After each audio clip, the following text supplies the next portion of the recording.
This is Dan Dicks here reporting for Press for Truth, and in just 2 days from now, there is a conference that is going to be held in Woodbridge, Ontario, and it's titled United Against Extremism. This is a national security conference where they say they're bringing together Canada's top voices from multiple fields to decipher the threats posed by hostile foreign and ideological movements and how they fuel domestic extremism.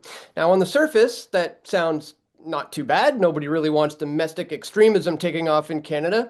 But upon just a little bit of further digging, it looks like there's a lot more to this than meets the eye. And joining me on the line right now to discuss this and much more is my good friend Lee Stewart. Lee, thank you so much for joining us here once again on Press for Truth to break this all down for us. I know you've been looking into this thing ever since it was pretty much announced. And I want to talk about who some of the major players are, some of the speakers, some of the sponsors and stuff like that. But maybe before we get into that, we could talk a little bit about what the heck this conference is in the first place and who is organizing this thing.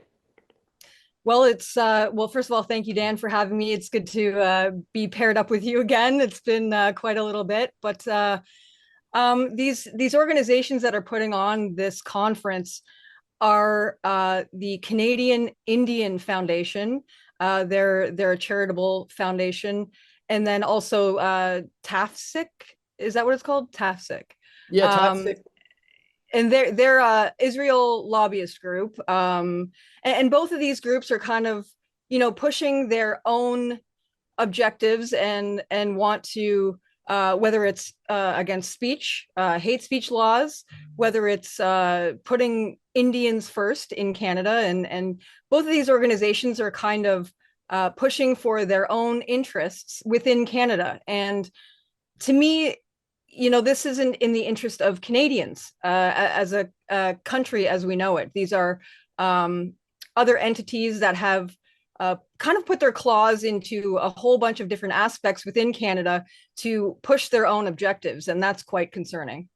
Yeah, according to their website, they say we are Maccabi warriors who are in the battle against anti-Semitism, both in Canada and globally. And just digging around on their website, they seem to talk about a lot of things like Islamophobia, which many viewers of my channel here are well aware that that is obviously a nonsensical term because, a phobia implies an irrational fear of something when really there's nothing irrational, right, about having concerns with things like Sharia law, for example, which is directly at odds with Canadian Christian fundamental standards and values. So, having said that, I mean, like, why should it be of a concern that someone who is not necessarily Canadian is putting this thing on? Well, we've seen articles come out within Canada that suggest that there has been foreign interference within our own government. They haven't named the MPs that were directly involved in foreign interference. And these groups have now, gone around and put their tentacles, so to speak, into people like social media influencers and, conservative, you know, conservative mouthpieces that are conservative in far as name, not you know not not in their actions, so to speak. It's just conservative in name, and it's kind of giving the impression that Canadians want to go along with these narratives that they're trying to push when they have these large mouthpieces and social media influencers who really know nothing about security and interference in Canada. They're not experts, and like I just said, they're propping up these mouthpieces to kind of spread their rhetoric within Canada and make it seem like they are agreeing with these objectives that they have and want to permeate within Canada. Yeah, for example, one of these speakers in question is Warren Kinsella, and I'll share with the viewers right now a tweet from him from 2024 that says, "I've chosen sides. I love Israel and I love the Jewish people. I am a Zionist. Kiss my Irish Catholic ass if that makes you unhappy. And interestingly enough, I tried to share that particular tweet, but Warren has blocked me from being able to do so. Why do you think these guys who are apparently, so interested in the freedom of Canadians, blocking people like you and me from sharing this information? Well, I think it hurts whoever is paying them. I always say to follow the money. And, there's probably entities that serve their best interest, and maybe even getting a totem, a higher ranking on the ladder, so to speak. And they don't want to risk their job. They don't want to risk being called names. And they're going to ally themselves with these specific entities who have a lot of power and control. Well, let's look into some of the topics that are going to be discussed at this particular event. This here was shared by one of the speakers. He goes by Clyde Do Something on YouTube. And we see here, Session 1, Islamist Threats in Canada. Are we talking about people like Omar Khadr, who I believe was given, $10 million from the Canadian government? You've talked about that before, right? Yeah. And there's people like Jaspal Atwal as well, who met with the Canadian Prime Minister at the time, Justin Trudeau, invited him to a speaking engagement. And he is known for some terrorist activities as well. And he's residing in Canada. We've got Session 2, Creating Awareness About National Security in the Digital Age. Session 3, Exploitation of Immigration Loopholes by Extremist Elements in Canada. Session 4, The Human Costs of Terrorism. And Session 5, The Weaponization of Foreign Interference in Canada. And as you said, this is coming from people who don't have any credentials in this area, who don't have any background in this area.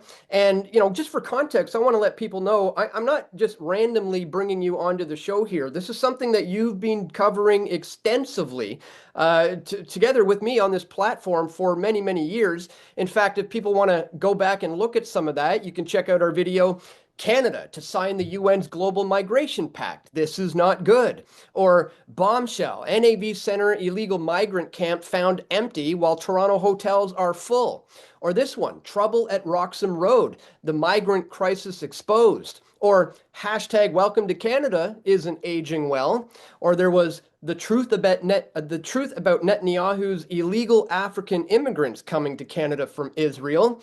Or changes to Canada's asylum laws are all too little and too late, what you need to know. And finally, fear-mongering about immigration. Trudeau government is taking this way too far. And in fact, I'd like to play that one for people because it's a short piece that you put together that is a fantastic piece that I think for context, for people to understand where you're coming from on this issue, it really does help lay it out. So check this one out, guys. There are people trying to create fears around the country, around immigration. But the kind of fear-mongering, the kind of intolerance, the kind of misinformation that unfortunately is going on across the country and around the world is something that all of us have a responsibility to engage with in a positive and thoughtful way. Tell me exactly when the Prime Minister says critics on immigration are, quote, fear-mongering. There's intolerance, there's fear, there's misinformation. Who's doing this fear-mongering? I'm trying to get an example. Why is it fear-mongering to ask how to stop tens of thousands of people from irregularly marching across the border? Whether they're families or not, a border is a border. What is fear-mongering about that? What is intolerant about that?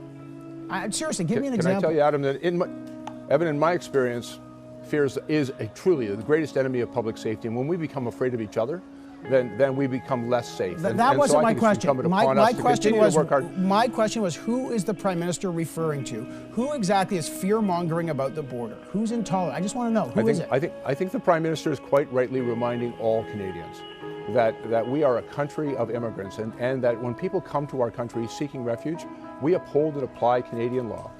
Look at, nobody's against immigration, and we have obligations for refugees and for asylum seekers. But how can you defend a border where you have tens of thousands of people walking across, and then it forces Canadians to pay hundreds of millions of dollars to process them to see if they belong here or in a safe third country like the United States? How can you defend that system as working when it clearly isn't?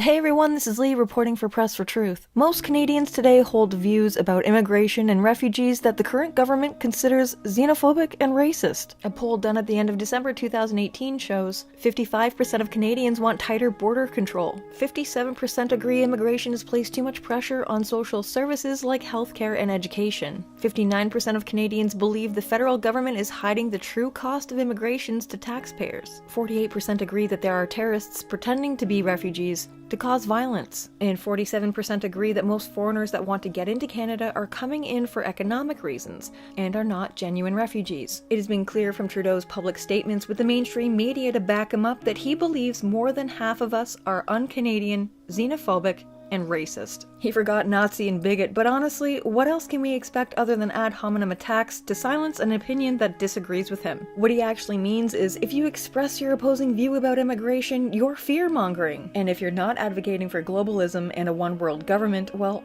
you need to be silenced. Traditionally, Canada has been a country that welcomes refugees, but what we're seeing here is on a mass scale. By the year 2031, Ahmed Hussein says that 100% of Canada's population growth will be as a result of immigration. The UN Refugee Agency reported unprecedented levels of refugees in 2017. Canada will be welcoming 3% of its population over the next 3 years. And this doesn't include the steady stream of illegals entering at Roxham Road. Speaking of Roxham Road, reports are just emerging about a woman who has been charged by the CBSA for organizing illegal entry into Canada. Just last week, Justin Trudeau addressed what he believes to be fear-mongering about immigration during his town hall in New Brunswick. He cautioned voters about people who are anti-immigration. He said there are people creating fear, intolerance, and misinformation about immigration across Canada, and said that citizens have a responsibility to engage with these ideas in a positive and thoughtful way. And that is one of the things that yet again we're going to be talking about in this upcoming election, because there are people trying to create fears around the country, around immigration. And we have to be true to ourselves as a country. But the kind of fear-mongering, the kind of intolerance, the kind of misinformation that unfortunately is going on across the country and around the world is something that all of us have a responsibility to engage with in a positive and thoughtful way. What Trudeau didn't mention at his town hall was a few headlines that made news this week. A Somalian-born refugee who migrated to Canada was arrested for helping carry out a terrorist attack in a hotel in Kenya which killed 21 people. Al-Shabaab, a terrorist group linked to Al-Qaeda, has claimed responsibility. A person of national security concern was accidentally granted permanent residency in Canada due to a series of failures by the CBSA and Immigration Department. And let's be honest here, this is probably more common than what we are told. And last but not least, the RCMP charged a youth in Kingston with trying to get someone to plant a bomb which involved a Syrian refugee. And conveniently, when the mainstream media published an article about this, they were sure to include a paragraph about thwarting people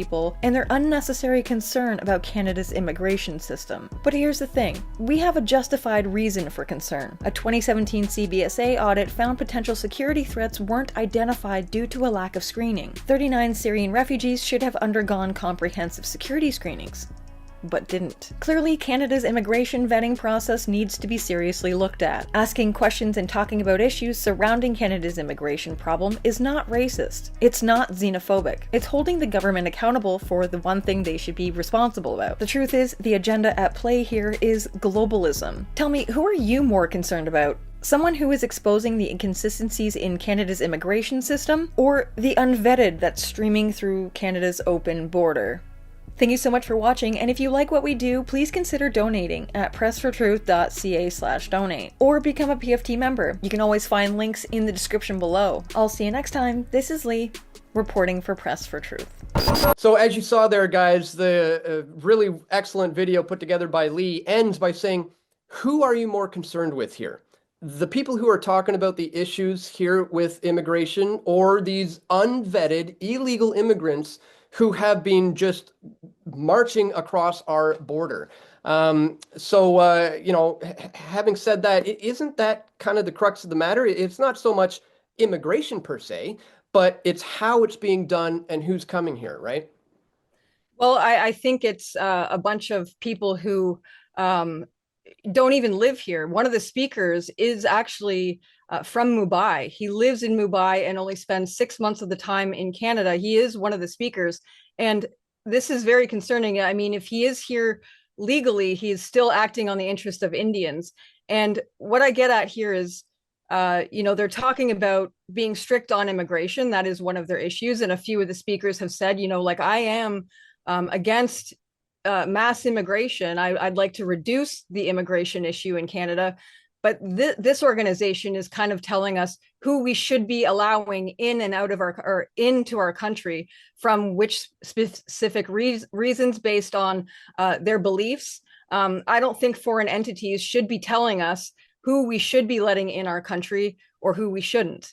I think that's very concerning. It's just one entity kind of dictating which are the good guys and which are the bad guys. That should be for us to decide as Canadians, and not these foreign entities telling us who we should be allowed into this country.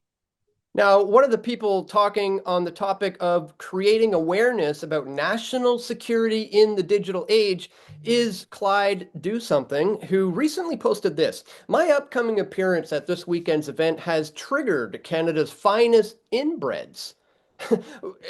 Interesting choice of words coming from this guy who's speaking at this event. What do you make of that? I think he is swiping at white people, because apparently we're not allowed to have an opinion on the issue, and our opinion as Canadians is lower than someone who is not even from this country, nor is not even Canadian. When you actually look at the definition of what a Canadian is, magic soil does not make you a Canadian. But that being said, Indians actually have a higher percentage of inbreeding within, I think it's the northern or southern part of India. So that's quite rich. And to just use mudslinging and ad hominems to attack white people and not address the actual issue is quite telling.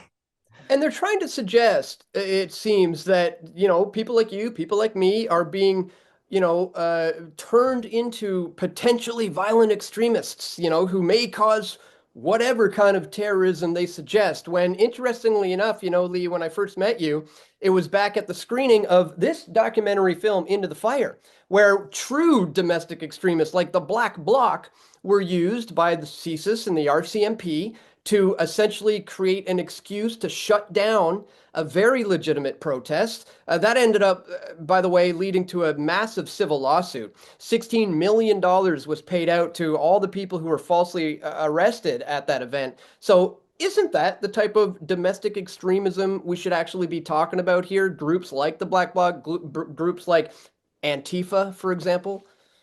Well, yeah, I see domestic extremism within our own government.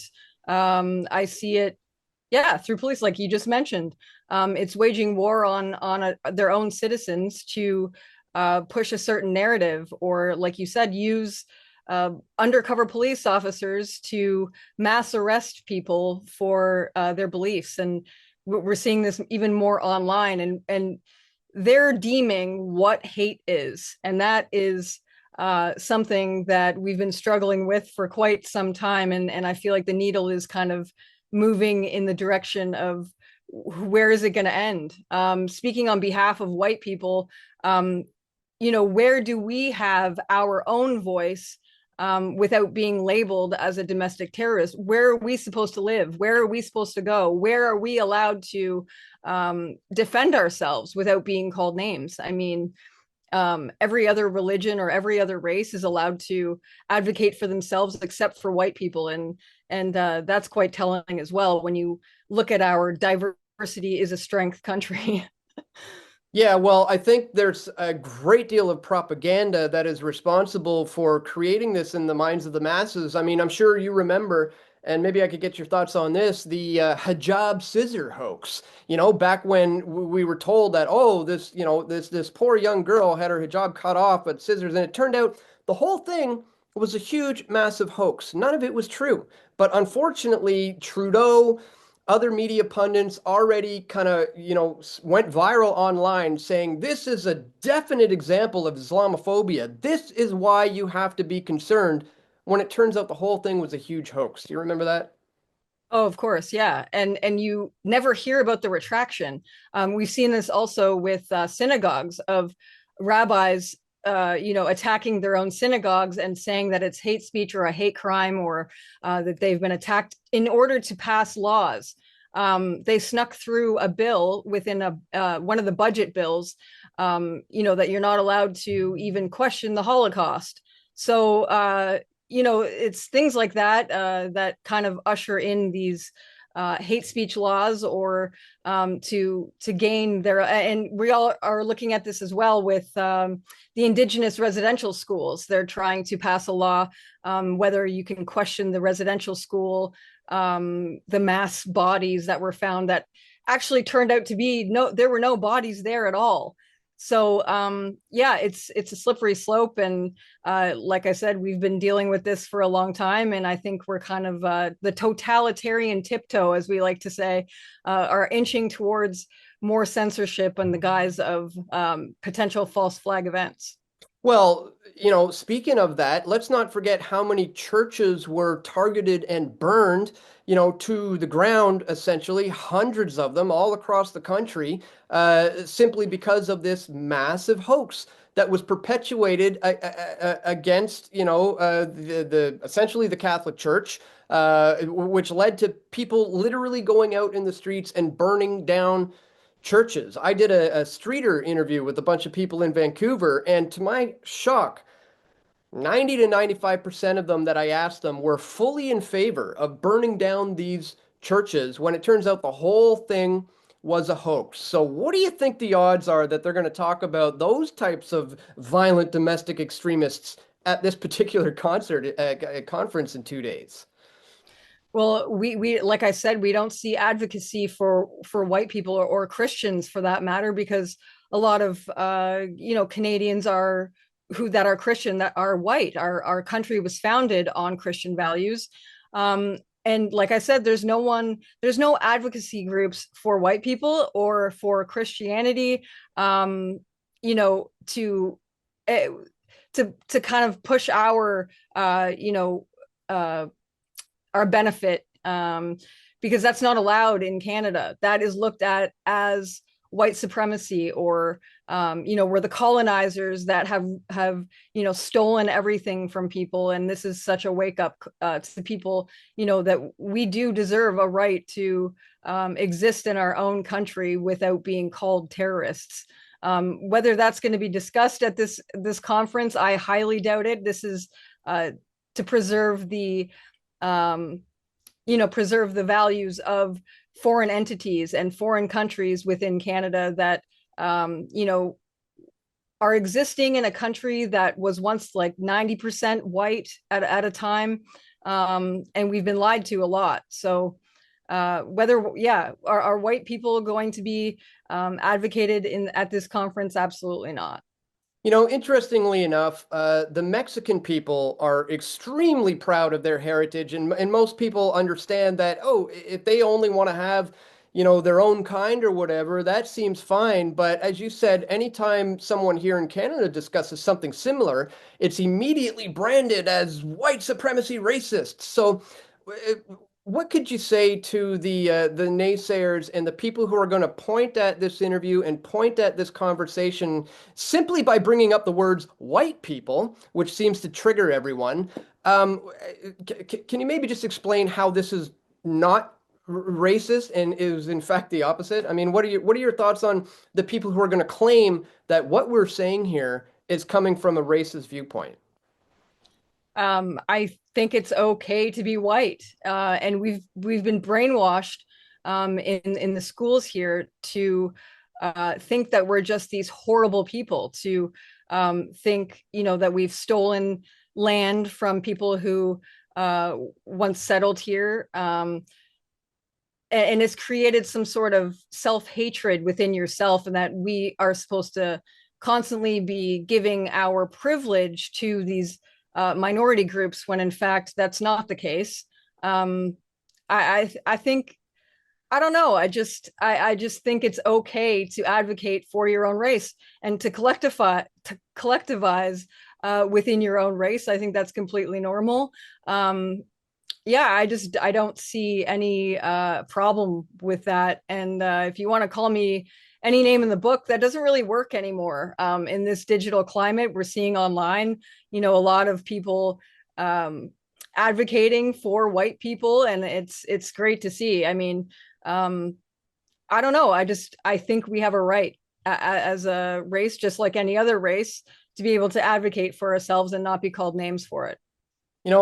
Well said. And funny enough, one time I was getting my computer fixed at a computer shop, and the guy was like, "Hey, you're Dan Dicks. I'm a big fan of you." And interestingly enough, guess how I found out about you? He said, I was on a Reddit subreddit, and I saw that there was a whole bunch of people calling this guy a racist. They're like, "This guy is a total racist, blatant racist. Did you see what he did at this BLM rally? Yada yada yada." And he thought to himself, maybe I should check out who this guy is, because often when they use this label as racist, it's usually somebody who's actually, exposing some real good issues here. And that's how he ended up finding me and liking my work, is because people falsely labeled me as a racist. And he was like, this guy's probably saying something right. So you are now getting this, label simply because of speaking out of this. But I think you are one of these people who are saying something absolutely correct about this. So is there any other kind of, thoughts you have about what's coming up in the next couple of days? And obviously, if anybody's hearing about you now for the first time, where should they go to continue to follow your work, as I'm sure you're going to be covering this event? You can find me at on Twitter at I still call it Twitter. Lee Stewie, that's my account there. And I'm also on Telegram, but a lot of people don't have Telegram, and I'm not really making videos anymore. I'm kind of just on Twitter at the moment. But yeah, I would say just don't be afraid of these people who are labeling you, because that's what they want you to do. They want you to be scared of these boogeyman words and being afraid of being labeled as something. Eventually you are going to have to pick a side sooner or later. And I would say just don't be bothered by these names, these labels that are being put on you because you want to speak out about truth, or advocate for your own race. I have no problem with people who want to advocate for their own race, and I think white people are included in that. So Yeah, well said. I mean, in this day and age, people just have a hard time of understanding that. But this is why we have to bring these types of conversations to the table. Otherwise, conferences like the ones we're going to see in a couple of days from now are actually going to continue to perpetuate this nonsense that people like you and me who talk about these sort of things are the real problem, when in fact there's far more greater issues that need to be focused on, especially for a conference that concerns, with Canadian security. So, once again, thank you so much for breaking this all down for us. This is probably like our 10th video on the topic. So I really encourage people, if you want to bone up on some of the things that Lee has been saying for consistently now for the last 8 or 9 years, since this has been a major problem in Canada, I would encourage you to check the links in the description below. But I guess we'll leave it at that. This thing is happening in a couple of days from now. I'm going to continue to cover it. I'm sure you're going to continue to cover it. So I hope people will stay tuned to your coverage for that. So once again, Lee, thank you so much for taking the time to break this all down for us today. Thanks, Dan. We all want truth.